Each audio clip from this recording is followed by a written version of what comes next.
And right now we're here at Festool and Friends 2025. I would say the secret is not a secret anymore. We know what to build. The brainstorming starts. We have all the accessories, all the parts for the kids, all the storage, all the tools, and all the sustainers to make it happen. Let's go!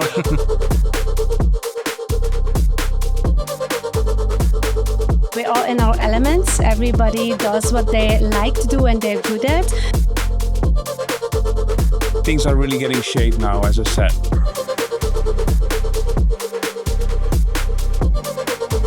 Yeah, I just can't say anything more that it's an honor to be able to work with Festool. Thank you so much, Festool, for inviting us out here to be part of this Festool and Friends team. It's absolutely incredible.